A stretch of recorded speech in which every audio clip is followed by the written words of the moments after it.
Teaching priest.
Just going to try and get a pen.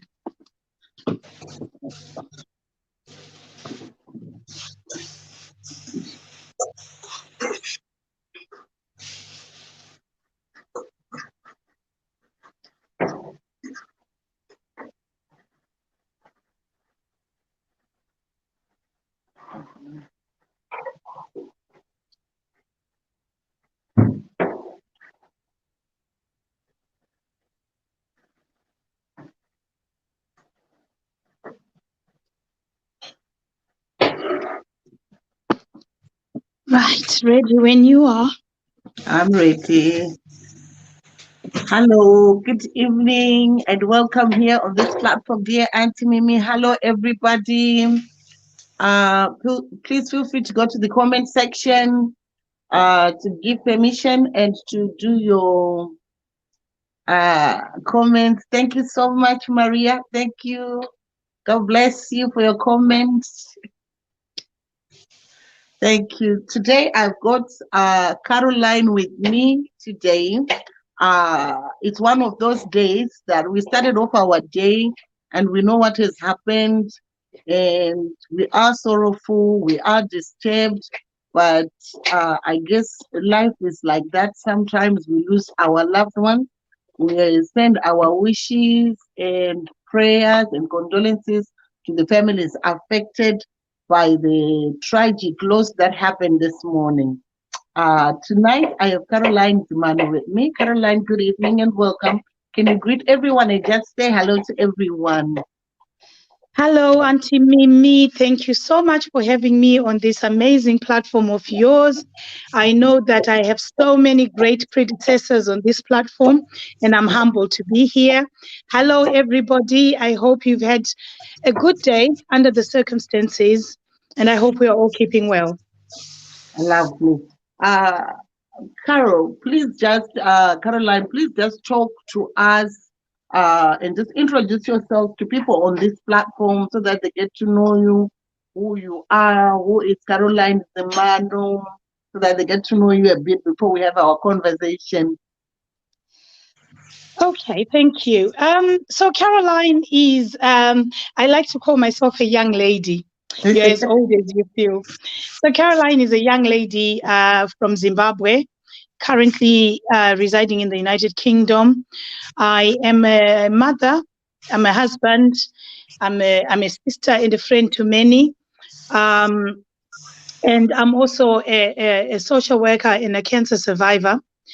And I am well known for making a lot of noise about cancer awareness. And I will continue to make that noise until everybody knows, not me, but knows about cancer. So in a nutshell, that's kind of who Caroline is. Thank you so much. I think cancer is one of those big elephants, I would say, in our communities. It is not the word that you quickly talk about. It is something that we shy away from talking about. So thank you so much for talking about it. What made you think, let me raise awareness about this cancer? I know you are saying I am a survivor of cancer, but what pushed you? Okay, so Auntie Mimi, when I was diagnosed with breast cancer in 2015, It just so happened that at the same time that I was diagnosed, an aunt of mine was diagnosed with cervical cancer in Zimbabwe. And we encouraged each other and spoke about it and everything. And to me, I had a partner to walk with through this journey. But after some time, after about a week or two of going through the shock of this diagnosis for both of us, my aunt called me and told me that she had decided that she was going to take a different route with treatment. She wasn't Okay. going to go ahead with the treatment plan that she had been given by the hospital because she didn't want to be bent. So back home, people call radiotherapy being bent. Mm-hmm. So she didn't want to be bent and so forth. And she decided to go and stay with a traditional healer wherever she went. And, in a nutshell, how it ended was that she ended up coming back again for her treatment Mm-hmm. because it didn't work out. So I'm not in any way,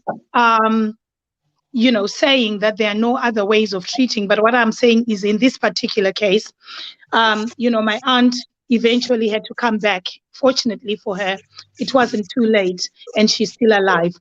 But coming back to why I then, like to talk about cancer and to raise awareness, it's because after that, I was so upset about the decision that my aunt made.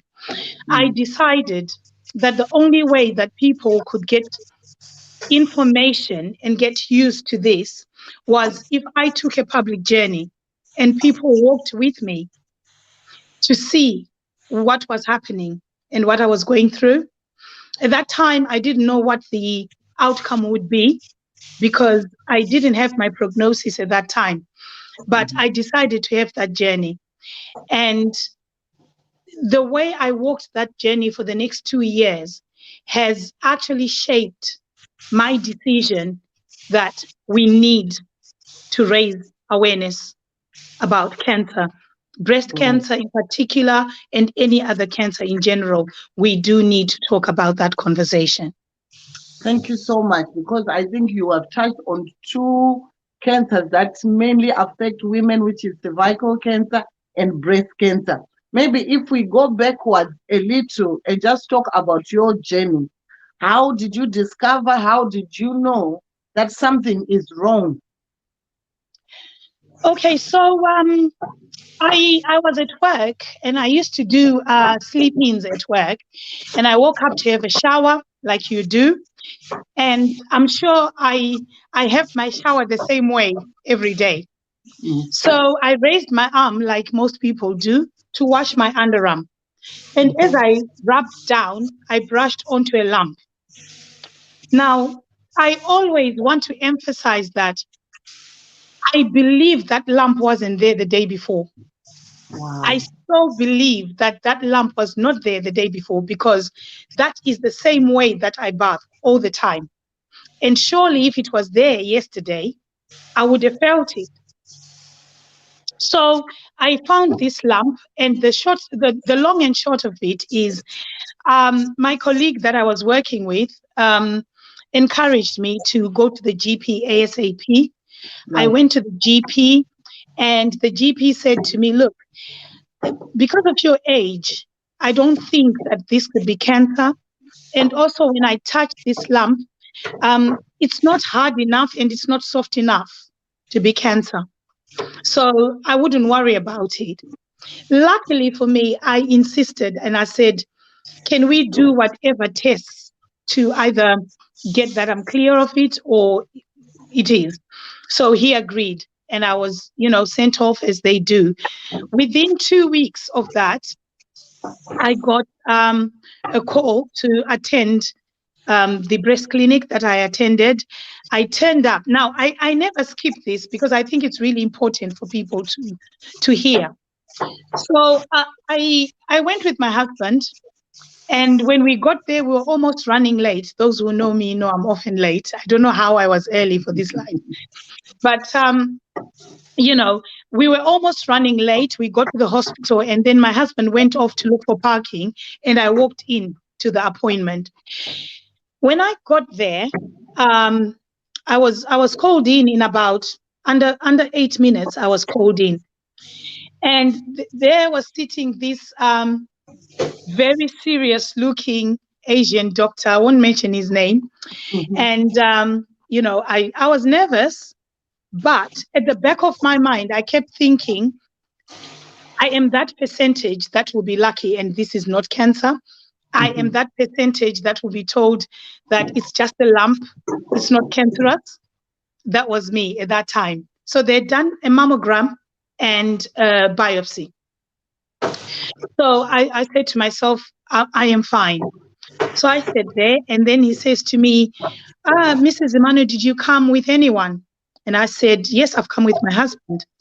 And he said, oh, okay, so we'll wait for your husband. Is he coming in? I said, yes. I didn't think anything of that, of, okay, your husband has to be here. So I waited, and we were just chit-chatting, he was just making casual conversation. And then Mhm. my husband walked in. Um, I say this to help people who have to break news to people. Mhm. That's why I don't skip this part. So I'm sitting there, and this man turns the screen, and he says, "Right, okay. So we did a mammogram and a biopsy, right? Yes. Okay. So you see this picture here on the screen? Yes. Okay. So this whole area here, can you see all this area here? Yes. That is bad. You've got cancer." And I'm like, did I just hear that? You've got cancer. Anyway, this nurse will go with you and tell you what your treatment plan is and all that. She'll explain everything that you need to know. And I'll see you next time. That was it. My journey started. I went into the hospital as Caroline, and I walked out as a cancer patient. Yeah. My world changed in exactly under 10 minutes. I was a cancer patient, and it kept ringing in my mind. It kept ringing in my mind. I'm a cancer patient. I've got cancer. I've got cancer. Me, I've got cancer. Look, Auntie Mimi, this cancer, I think I used to watch adverts on TV. I used to see Macmillan boards everywhere.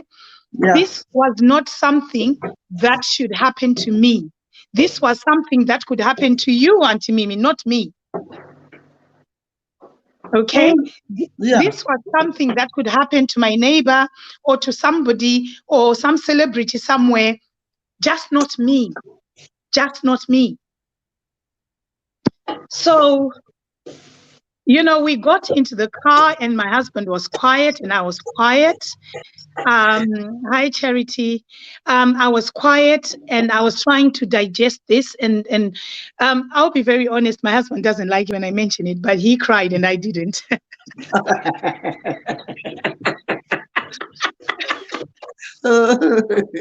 So he cried and I didn't. And yeah, we went home with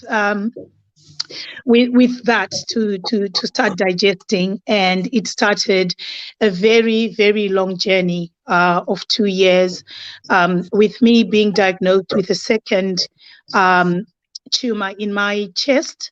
Towards the end of my treatment, I Hey, had what they call a thymoma, hey. which is why my voice is the way it is. It gets a bit the way it is.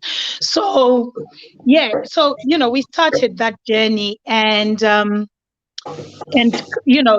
so we then fast forward to me deciding to go public with this journey. How Mhm. I did it was I just broke the news on my Facebook page, on my Facebook, and I just said, those who know me might know already, but I'm just here to let you know, guys, I've been diagnosed with breast cancer. And, my friends and family were calling me and saying, what have you done?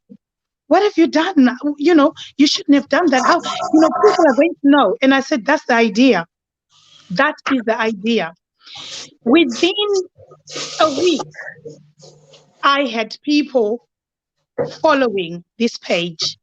I Mm-hmm. had people texting in my inbox. I had people who were going through the journey saying, we love who you are and we are following and we are also going through this journey and you're making us so strong. Amen.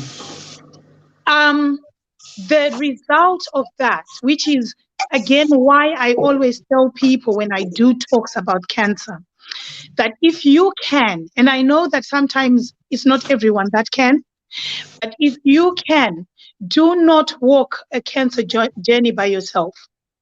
Right.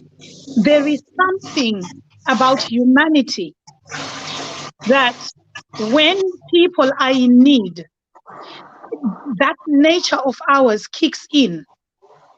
So even the people that you thought were really horrible, there's something that kicks in them that just want to be there to help out.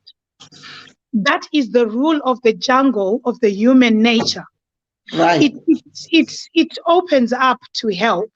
And till today, what I do is I go to my to my blogs and I go through them so that I can remember people that were there for me. Sometimes I'll write a little message to them just to remind them that I still remember that you were there for me. Mm-hmm. So there were prayers coming on in terms of wishing me the best and just saying, God is in control and God is going to do this for you. I Mm-hmm. had people travel all over from Scotland to the north of England, to the southwest, to wherever, coming to visit me to the extent that my neighbor asked me if I was a celebrity in my country. Oh. That's just how beautiful it was. Mm-hmm. And till today, I do know and I do acknowledge that anybody who knows that they were ever on my page and said hello to me, you Mm-hmm. took part. This is why our foundation is called the Team Caro Foundation. Right. They were the Team Caro, and it will always be like that. There's no Team Caro without every single message that I ever got on my Facebook. Right. That wall of humanity that just arose for me in that time. Now, Auntie Mimi, I'm going to go on to talking about what the impact of that was. Mm-hmm. The impact of that was I got to understand as I got through my journey, there were really bad times when my prognosis looked very poor, Mm-hmm. when I could have died. And I was told this. What that helped me to do was to know that ultimately, in every given situation, the miracle is not surviving. Right. The miracle is who is with you when you're walking through that tough journey. Right. Even if you don't make it, who is going to be there to say goodbye to you? Mm. That is the That's good. miracle. Mm-hmm. Everything else is a bonus of the miracle. Right. So my survival is not the miracle. The miracle is how I walked the journey. Wow. That is what my miracle is. That's what I believe my miracle is. So that wall of humanity, I always encourage people to allow that wall around them in times like that, because cancer is a very lonely disease, Right. because it's one of those few diseases that with other chronic illnesses, you know that you've got a chronic illness, it's never going to get better or whatever, you learn to manage it and all that. Cancer is very black and white. It's either you're Mhm. going to survive or you're not. Right. Sometimes um, it's a matter of how long. you're going to have it, or it's just a matter of how long to recover. So when people's lives are carrying on, your family has to go to work, your children have to go to school. You are left with the four walls, especially here in England. It's different from Africa, where you've got loads of family that can come and actually stay with you. Right. Here, people have to go to work. Your husband has to go to work. And you've got the four walls around you. So the team Caro stood in the gap for me. I was never alone. Even though it was virtual, even though it was on Facebook, I was never alone. I had phone calls. I had moments of just typing back and forth between me and the other person. And I felt the love, and it didn't matter what the ending was going to be. Hmm.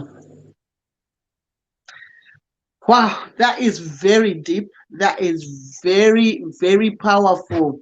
I think you have just said something, and I think here in the Western world, loneliness is there, but because we are busy, we kind of then make our business our second companion. But I can understand what you are saying, and that is really, really powerful. Now, uh, how do we marry this now? Is this how then the Team Caro Foundation was birthed? And what were we thinking when we were developing this foundation? Right. I love that question, Auntie Mimi. I really love that question because it gets me into that mode where I can be so proud about how the Team Caro came about. So this is me thinking as I got towards the end of my journey. I've survived.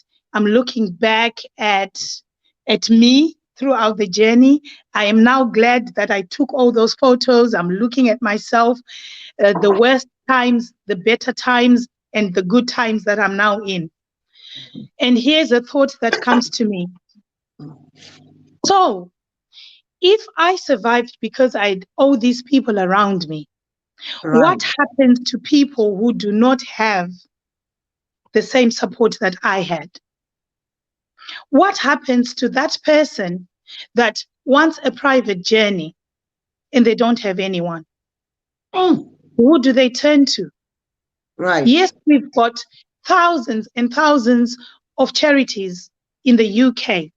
But as I looked through all these charities, most of them give you information, most of them support you online, most of them give you information online, and so forth. But there were very, very few that would actually say, we can come to your house and sit with you and give you companionship. We can come to your house and do your housework, a little bit of your housework. We can come to your house and take your child to the park so you can have a little break. You can call us when you are desperate to know what is happening, when your nails are falling off and you don't understand what that is. You can call one of us, because eventually this team comprised of people who've been through the journey and right, nurses. So these are all people who understand either through experience or through their professional experiences, who understand how cancer works out. So I asked myself a whole list of questions of what happens to certain people, to particular people. And I said, there is the gap.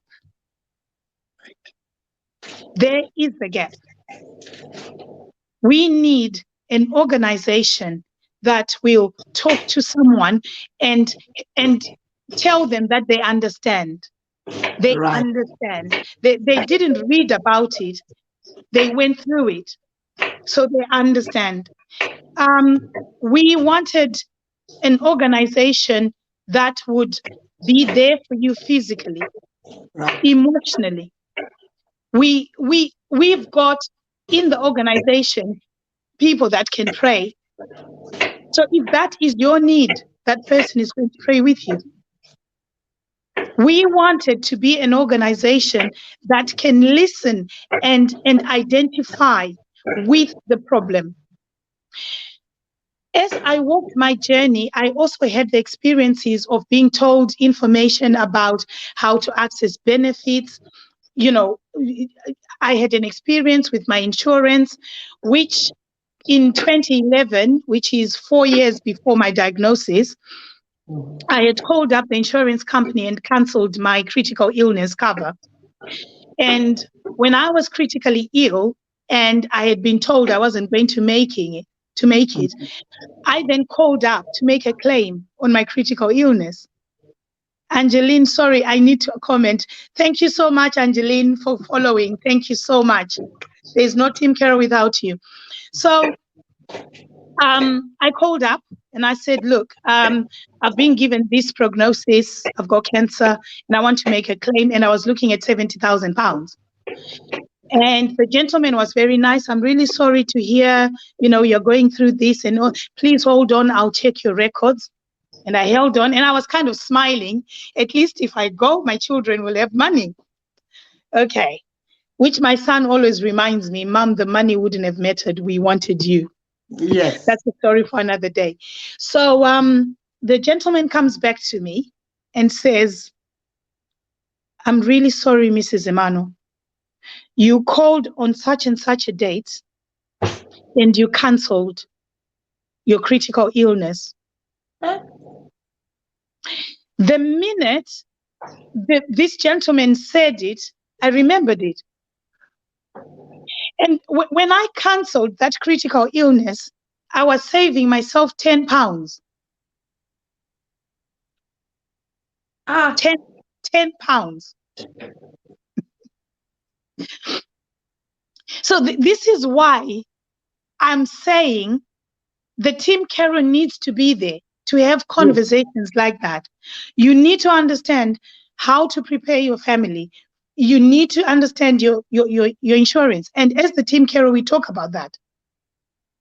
We talk about how you might think that you're saving yourself money by taking out things that are really important and losing out on a payment that could potentially pay off your mortgage, leave your children set.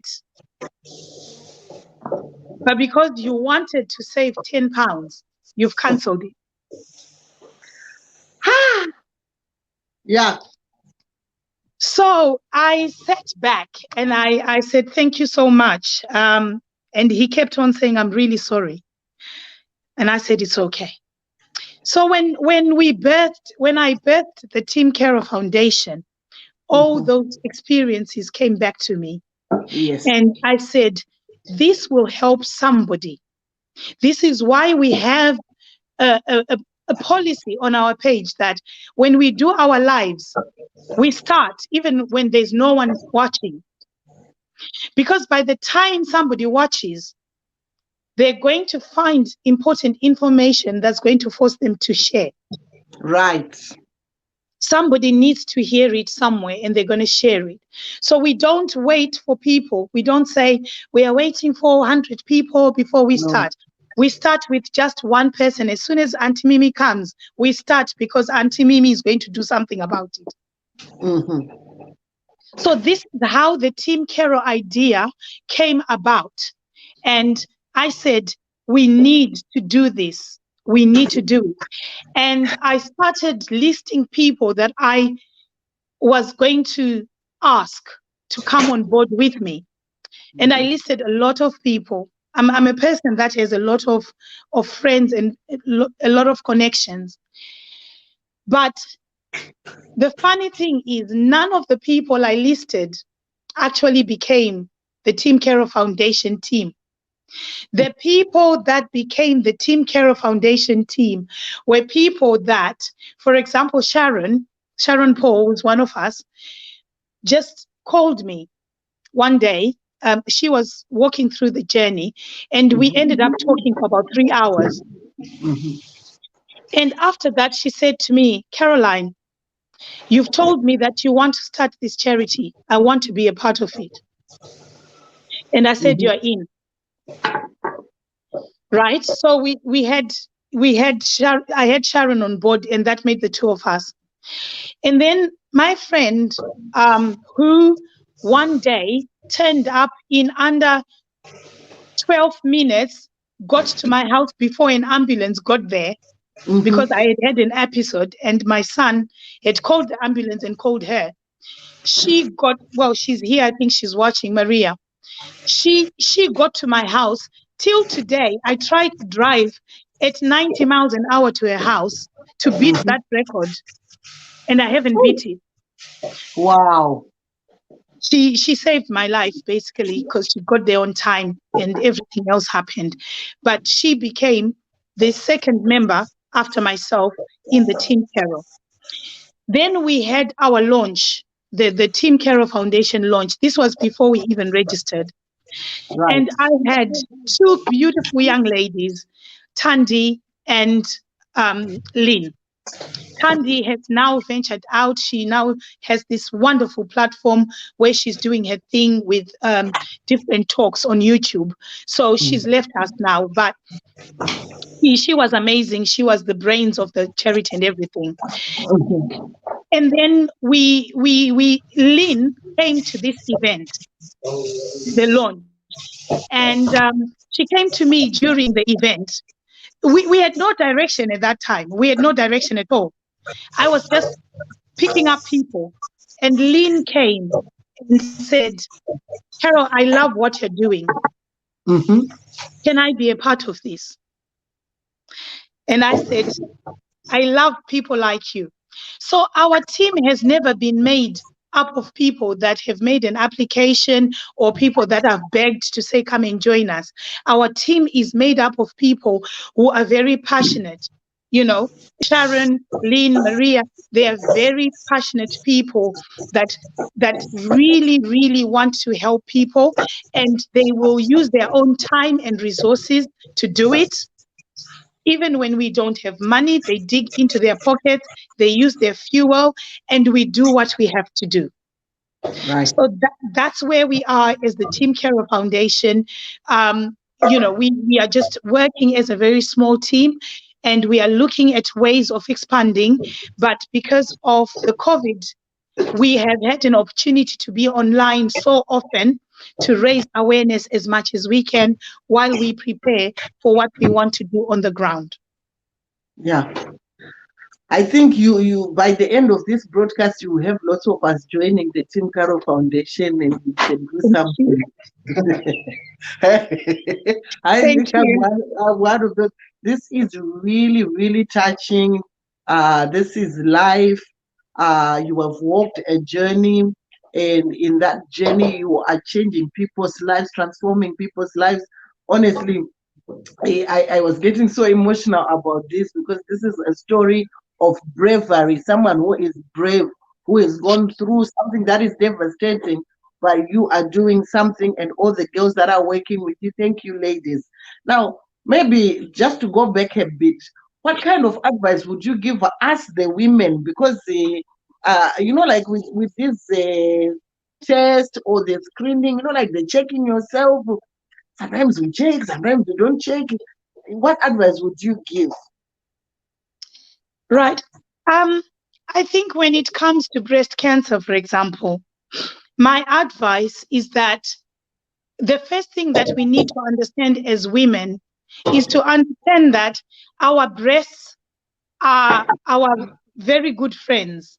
Okay. Mhm, They are our mhm. very good friends, but they are also those kind of friends that can walk away from you very quickly and become enemies.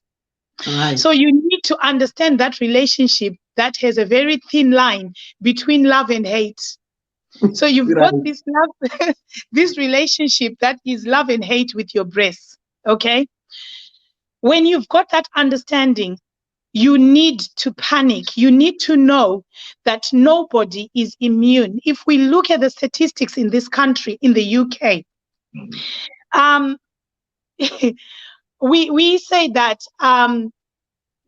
2 in 8 women in a room can get breast cancer in a lifetime.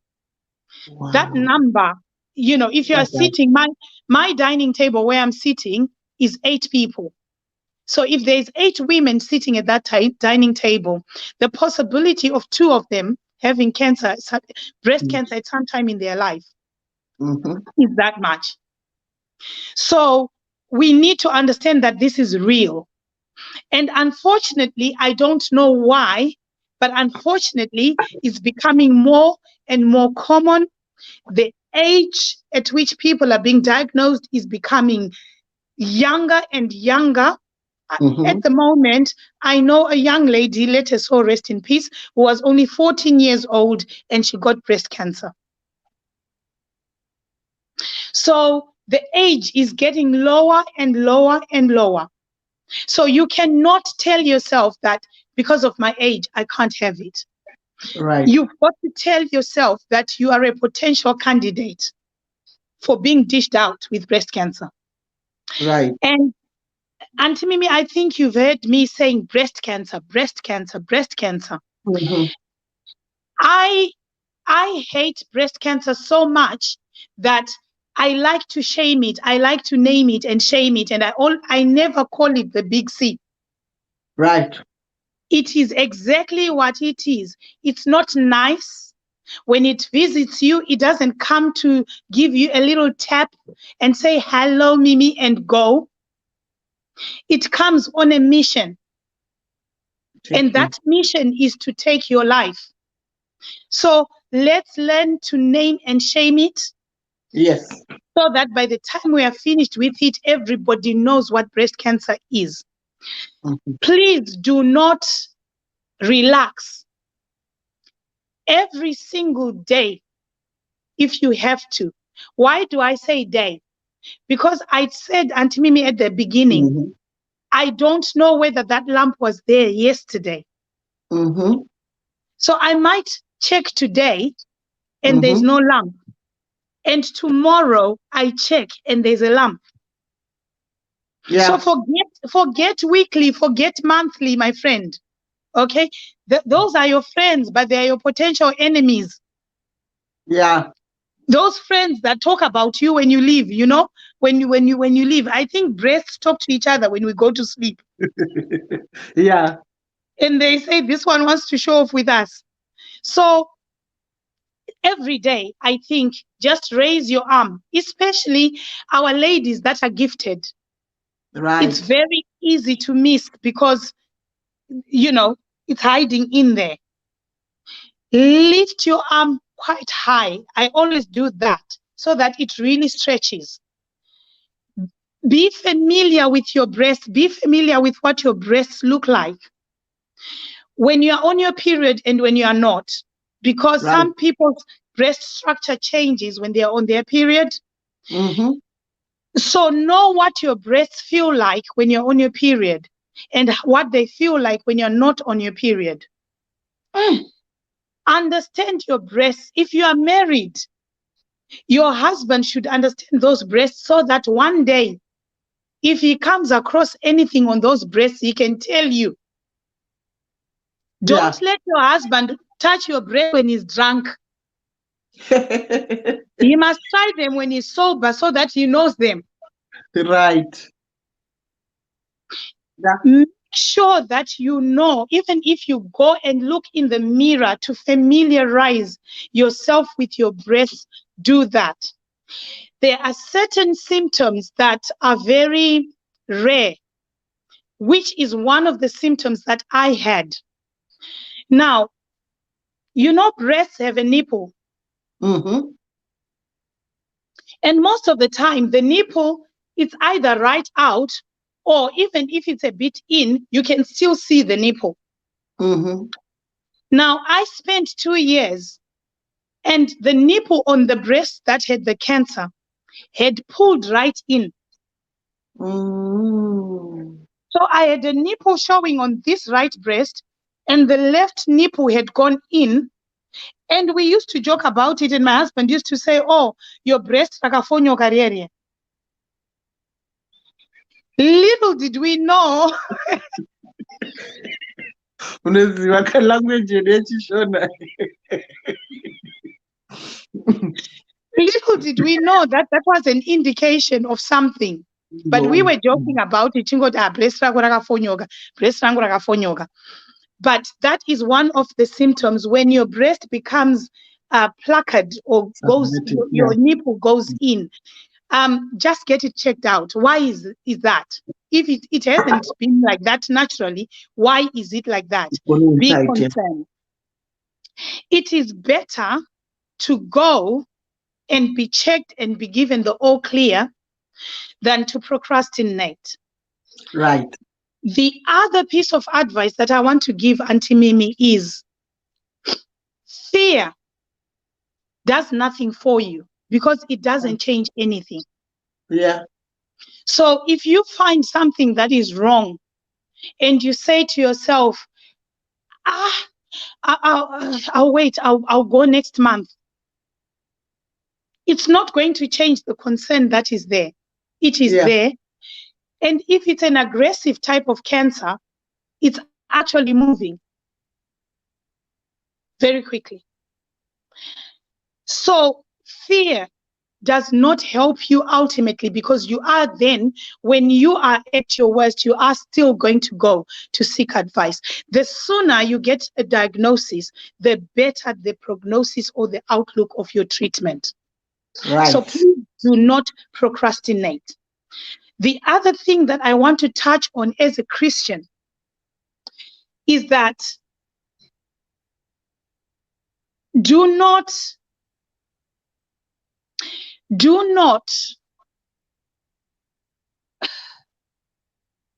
overtest God.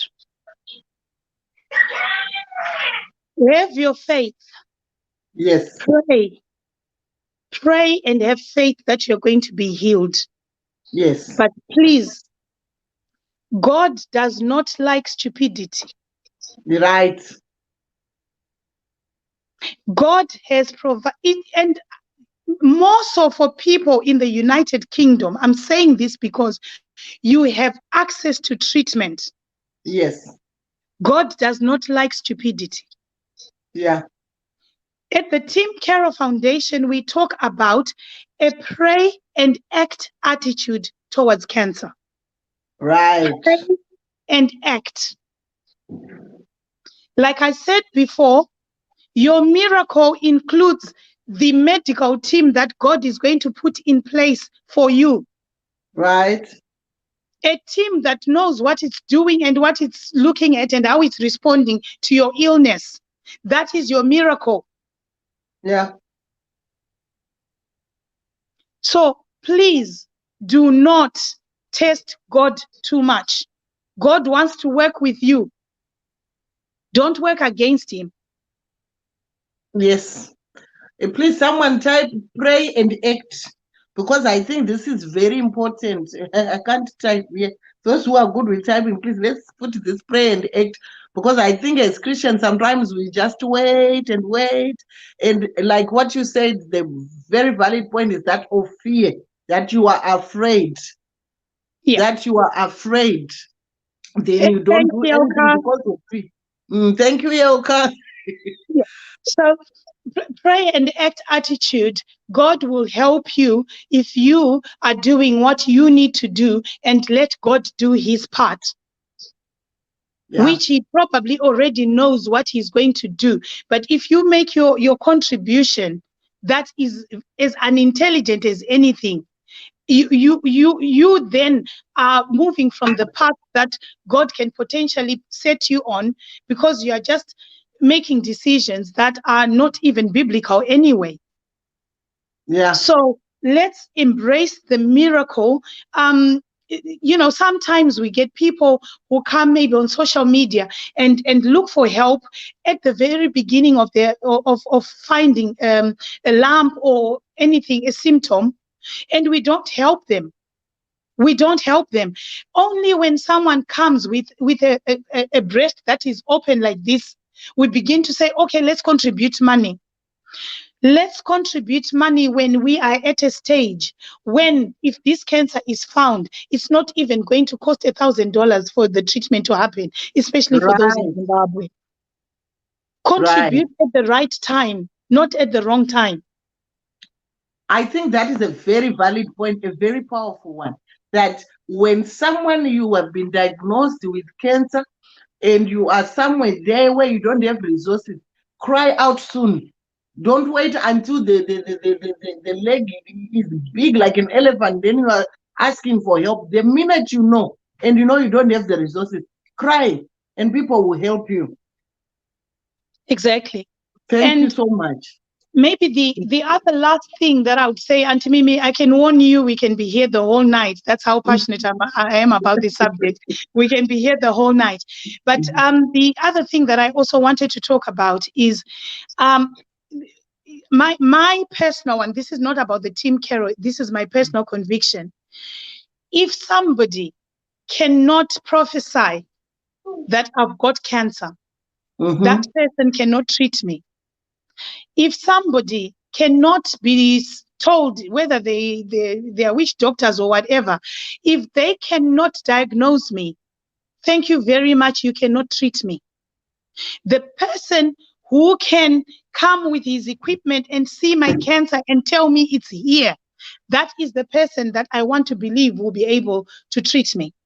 Mm-hmm. God can treat me because he is the one that made me. And he knows how many hairs I've got on my head and everything. But always his will. But God allows us to also have our will. Our will is we want to survive. So your survival instinct must send you where you can survive. God will determine whether you can survive. Mm-hmm. So I just want to encourage you, please do not, do not procrastinate. Do not underestimate how fast you can get help. The sooner you do get help, the better for you. Please do not procrastinate. Get help. Cry out for help. People, there are more people that are likely to help you than those that are not. Thank you so much. I think you have touched something very important. When you get an illness like that, you become desperate.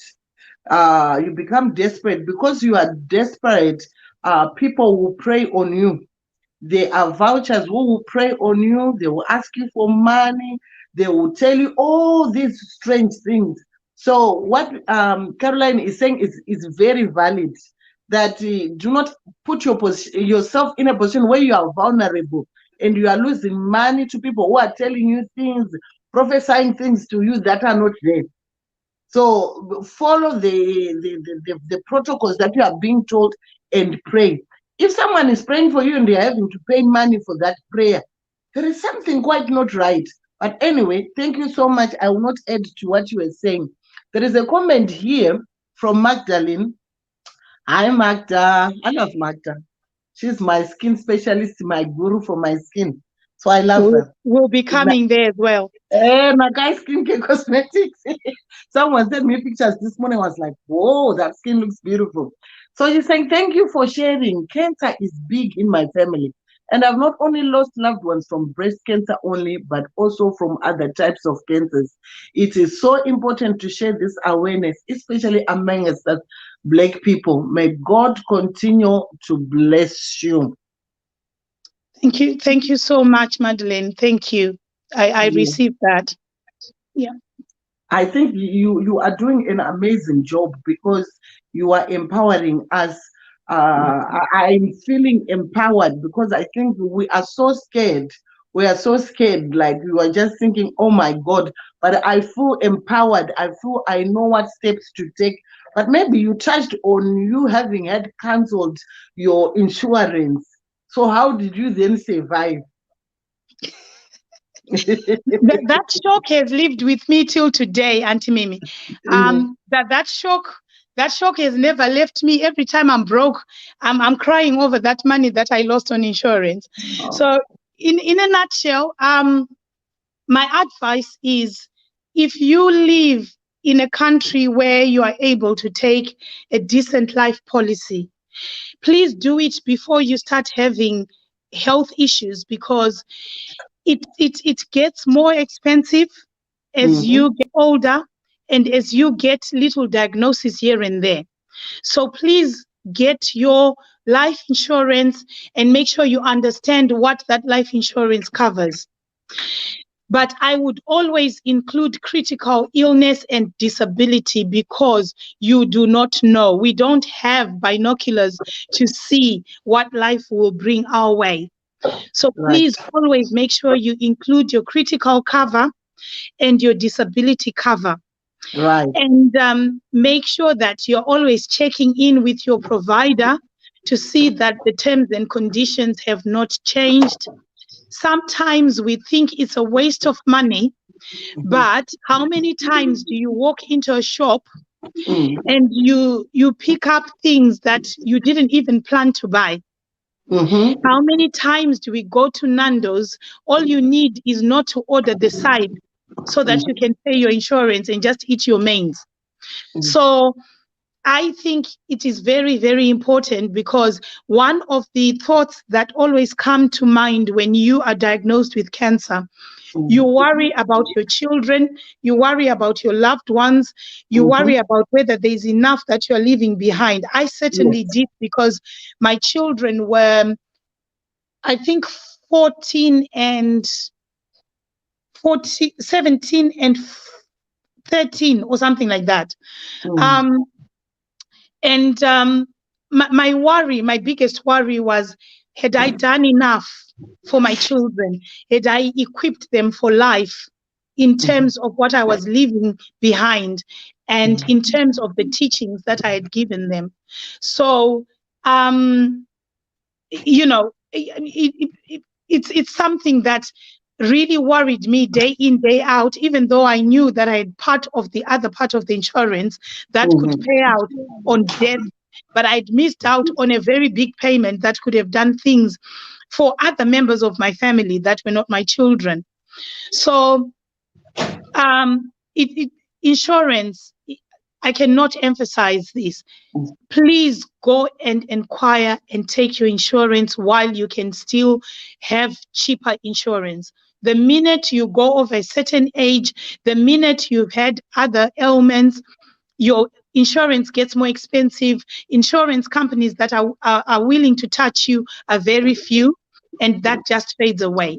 And also, when you do take your insurance, please make sure you tell them all your history.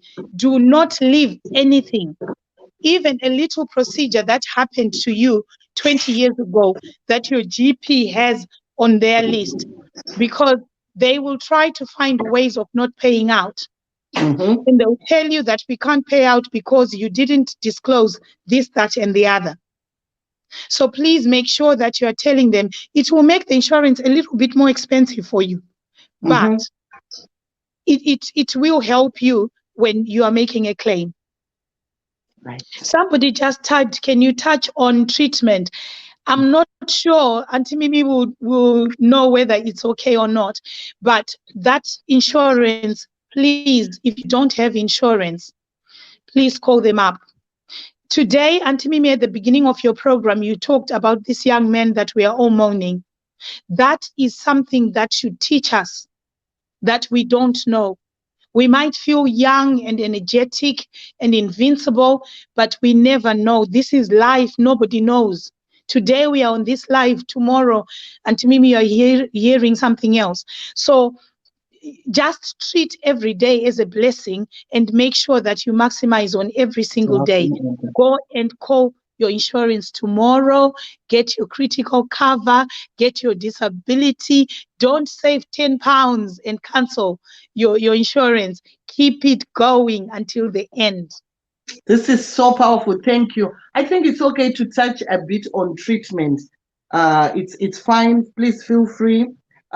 Because I think maybe then it gives insight as well as to the work that you are doing, supporting someone when they are on treatment, the side effects that they may experience and things like that. Okay, so when I talk about treatment, I try to avoid a lot of medical things because I am not qualified to talk about the medical side of things. But what I'm qualified to talk about is the experience of treatment according to how I experienced it, and maybe in the eyes of the people that we support, the kind of feedback that they give us. So And specifically, I always make a comparison between the people that we've supported in Zimbabwe and the people that we support here. So let me touch on, let me touch on Zimbabwe first, and then I'll Mhm, come to the UK. Now, mhm. one of the difficulties that we are having as the foundation is how to support people back home in Zimbabwe. Because when we went to do our groundwork to see where we could start, we found that it is very difficult because a lot of people that we would want to support need support right from the beginning. So they need money. Right. It's all about money because it's not like here where we have the NHS. So right from the beginning, it looks like our yearly grant will go on one person if we try to do that. So we found that we could not help financially because a person is saying, okay, it's been 7 months, I found this lump, it's growing. So they need to go for a mammogram, they need to go Mhm. for a biopsy. Some of them start talking about scans and so forth. So we found as we researched and as we did like pilot projects in terms of helping, we found that it was very, very difficult to work with the Zimbabwean side. We are also finding it very difficult to raise awareness without a means of supporting the person who has listened to you and found a lump. Yeah. So the other difficulty, and in a week or so, we are going to have this as one of our talks. We're going to have a panel of doctors and oncologists from Zimbabwe who are going to talk about pain management. So Right. in Zimbabwe, what we are increasingly seeing is that people are not being told the staging of their cancer. Right. So they're not being told that this cancer is stage 4. It spread to your lungs, it spread to your throat, it's everywhere. So the idea of treatment is if we treat you and we give you chemotherapy, for example, we are treating you to buy time. So at the team Caro, we have buying time and buying life. So whoever is treating you, your medical team should be able to tell you buying life or buying time. Why do we say that? It's because a lot of times people spend 20,000 US dollars that they don't have. People are selling their cattle, people are selling their houses to try and get treatment, to get 25,000 to go to India. But the person who's sending them off to India knows the staging of the cancer. They know that that person is not going to make it, and they're still being sent off to another country for treatment. We are finding that very difficult. We do have doctors that we've spoken to in Zimbabwe who know that this is happening and who do not like the fact that it's happening. So we are beginning to build a pathway to talk to these people so that, you know, we can have a framework of being honest with patients and telling them that this is the situation so that people can begin to psychologically prepare themselves Right. and deal with the situation on the ground. We also have a situation in Zimbabwe where doctors do not tell the patient, they tell the relatives and they hide things from the patient. Dr. Chireka, who is a wonderful, wonderful doctor who's got a platform, has a page where he talks about nothing about me without me, Yeah. because that is the policy in the UK. A patient needs to be told, no matter how difficult it is to hear. You need to tell that patient. So a lot of people are being deprived of the opportunity to plan, to talk to their children, to tell them where they want to be buried, to tell them who to give their shirt or their dress or their chair. All those opportunities are being missed because people are being given false hope when the cancer is at an advanced stage. Then we've also found that there are people who are being told you need 12 cycles of chemotherapy when the cancer is grade 1. It's a very early cancer. It probably doesn't need that much in terms of chemotherapy. Chemotherapy already is a poison that is going into your body, that is going to do all sorts of things to your body. But these people are being prescribed such levels of chemotherapy that they don't need, simply because somebody wants to make money. So are they administering that, or they are just paying for it but not being administered? We don't know whether when it's being administered, it's actually the chemotherapy. But what I can tell you is that chemotherapy can trigger other conditions. Yes. There are people who've ended up being diabetic when they were not diabetic before. So chemotherapy in itself as a treatment is a very, very difficult treatment because of its nature. It's a poison. So in as much as they are doing a lot of research to come up with targeted treatment and all that, chemotherapy is all we have at the moment. That's what we have at the moment. So we became very, very frustrated because we feel that if you don't have money in Zimbabwe, a cancer diagnosis can be really bad news. So, okay, we move on from that. So this is, this is the bad news of things that are happening a lot in Zimbabwe. I am not saying that people don't get good treatment in Zimbabwe. No. But when I'm talking, exactly, when I'm talking, I'm representing people who cannot afford the best doctors, the best hospitals. I'm talking about the ordinary woman who sometimes has to make a choice between feeding their children, taking their children to school, or getting treatment. That is the person that I am representing, that we represent as the Team Caro Foundation. So those are the people that have the experiences that I'm talking about. Right. So treatment is very difficult in terms of people are not being given a pathway. When we supported a young lady in Zimbabwe, I kept on asking, so what is the treatment pathway for your treatment? She didn't know. So why have you been admitted in hospital at the moment? She didn't know. Hey. So that is the difficulty as far as treatment is concerned. So we need to be able to teach our relatives to ask pertinent questions during treatment. Write the questions for them to go and ask. Mm-hmm. Seek permission if you're in the diaspora. Seek permission to talk to the doctor and ask those questions and understand why you are paying certain amounts of money. What is that for? And when you don't understand, seek a second opinion. Seek a second opinion. Get another doctor to look at what is happening. And Mimi, yeah. Sorry, it's just your look. Write a letter. Zimbabwe will break your heart. It will break your heart. It will break your heart. So we are encouraging people to make sure that they're communicating. Don't just send money. Communicate with the doctors and ask relevant questions. If you've got anybody in the medical field in Zimbabwe, ask them to be the ones to ask those questions, so you know why you're spending the money that you're spending.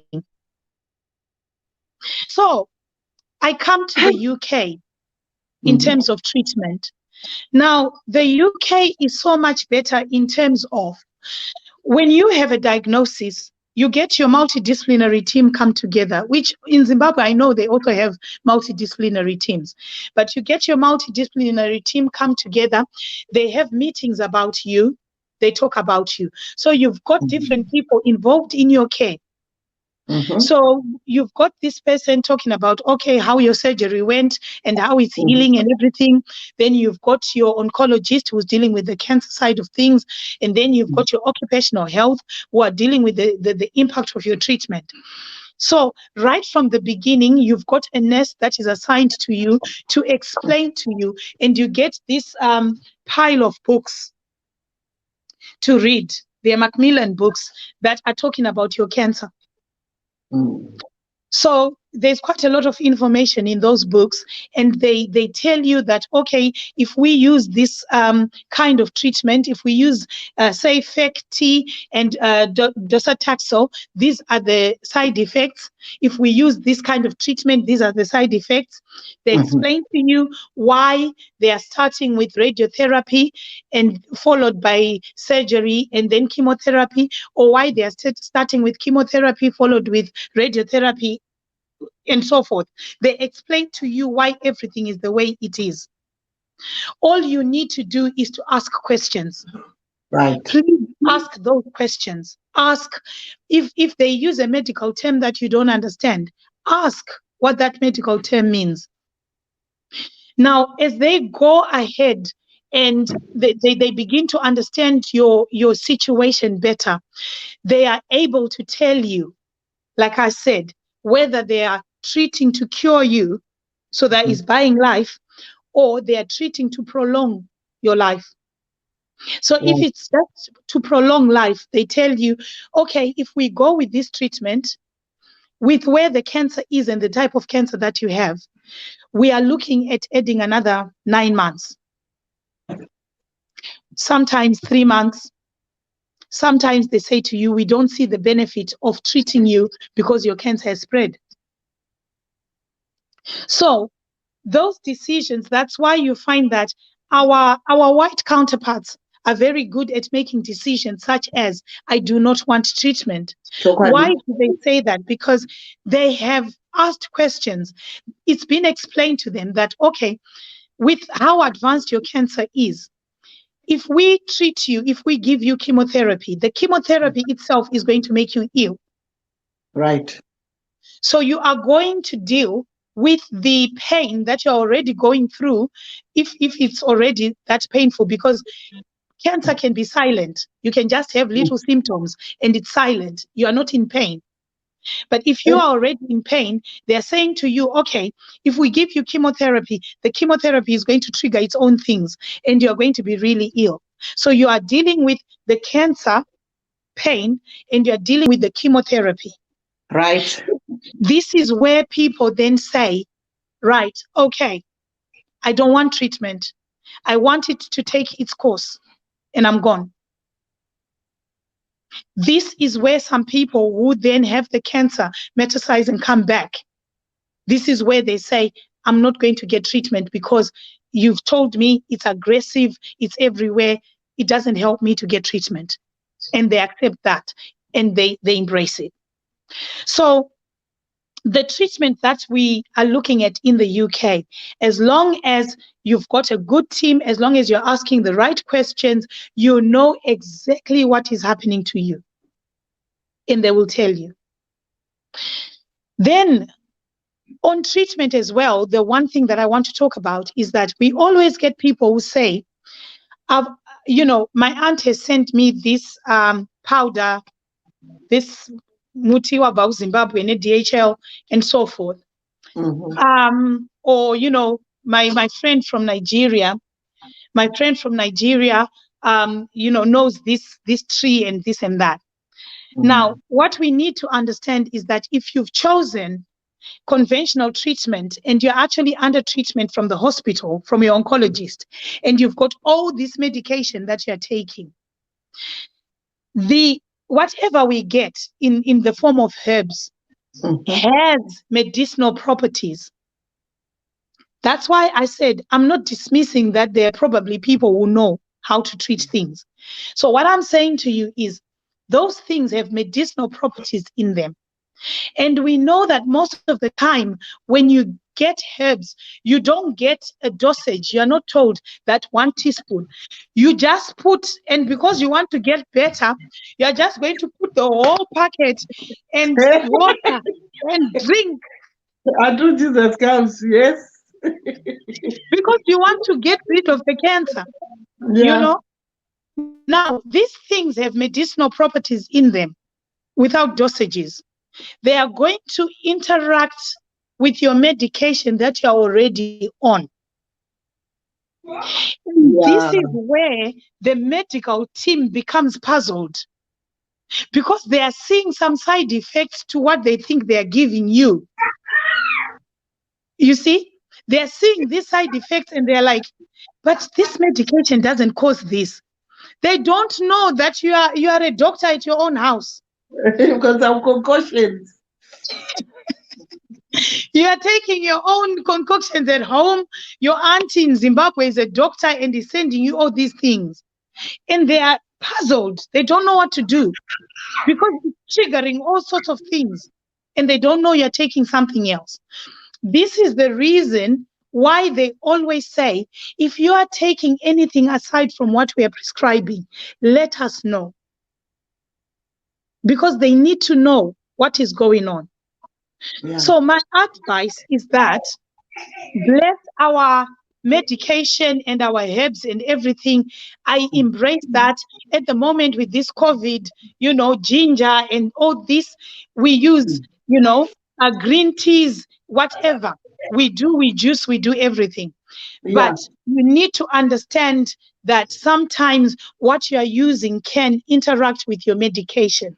Right. So that is really, really important to know and to understand, and to make sure that when someone gives you something, politely tell them that I am going to use this as soon as my treatment is over. Yeah. Because with cancer, that's why they give people that benefit from tamoxifen, the treatment, the tablet form, that benefit from that, they get that tablet for 5 years after they finish treatment.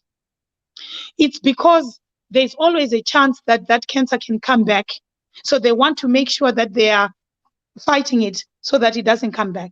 So if this is a genuine product that I've got from my aunt, I can always use it after treatment. Right. And for sure, I'm not disputing it could help me.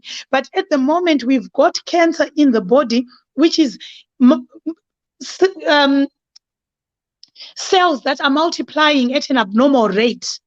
You can't afford to play around. You've got people that can use machinery to see these things and what is happening. Try to trust them. Yeah. Yeah. Try to trust them. So I think in a nutshell, like I said, I don't really want to talk too much about the medical side of things because I am not qualified as a medical person. I can only talk about the things that I know are very important to know medically. So I think for today, I hope Auntie Mimi, you will invite me again at some point. But for today, in terms of treatment, I think I'll stop there. Yes, thank you so much. I think we will invite you again. You have really touched on valid points, especially us mixing things. Then things getting all confused. I think sometimes we do get these things being sent to us that this one works, this one used this. But I think there is wisdom in what you have said, that use wisdom. You don't mix things, but you can use it after a course of treatment, then use it. So this is really beautiful. It's been an empowering night. Thank you so much. We are grateful. I think we'll have you come back again. Those who were asking about benefits, there is a live that was done last week. It's on Team Caro Foundation, and it is really good. It is very detailed. It took an hour to discuss it. So please visit the page and go and see it. Can you tell us your handles, please? So we are on Facebook as the Team Caro Foundation. I know we are on Instagram, but at the moment we are looking for a young person to come and sort us out on Instagram. We seem to be missing something there, but I think we are also on Instagram as the Team Caro Foundation. Mm-hmm. Okay, Philippa said something about contraindications. I think these are now learned people. Contraindications. Thank you so much, Philippa. Thank you for that. Yeah, contraindications. Yeah. So thank you, everyone. Thank you for joining in. Thank you for listening in. I think we take away, we go and check ourselves. daily. We've been told, let's go and sort, put our house in order. Those insurances, oh my God, you really touched my life, that it was only 10 pounds. And 10 pounds, you go to McDonald's and buy kids a meal and you come back home and you've forgotten about it. So let's get our insurances sorted. Those who want to partner, those who want to, my husband is giving me instructions. Thank you, sir. How do you contribute? Yes, he's saying, how do we contribute? If we need to help, we would love to help. I think we need to help these people who are listening. I think we need to help out this team foundation. We need to go there and just bring some form of value to it, because you are doing a great job. How can we help? Okay, we do have a Team Caro Foundation account, and I can always give it to you, Auntie Mimi. I don't know how you can put that together. And also on our page, I think it's time we do that. Please come and support us. The Team Caro Foundation, like that. The Team Caro Foundation. So I'll definitely give you the details, Auntie Mimi, and I will make sure that for any other live that I have, we have those details handy for those who would like to support us. And we are always, always grateful for any form of support that we can get. Lovely. Thank you so much. If I receive the details, we will give you these details here and in the group, dear Auntie Mimi group. Let's do something. Let's just do something. We can't all do everything, but there is something that we can do and we can make a difference. Thank you so much for the work you are doing. God bless you, and I hope you come back again soon. And thank your husband for me. He's a very good Team Caro Foundation member. I will send him to you. I will send him to you. Thank you so much, Auntie Mimi. All right. Lots of love. Goodbye. Good night, everyone. Good night, everyone. Thank you for joining us. Okay.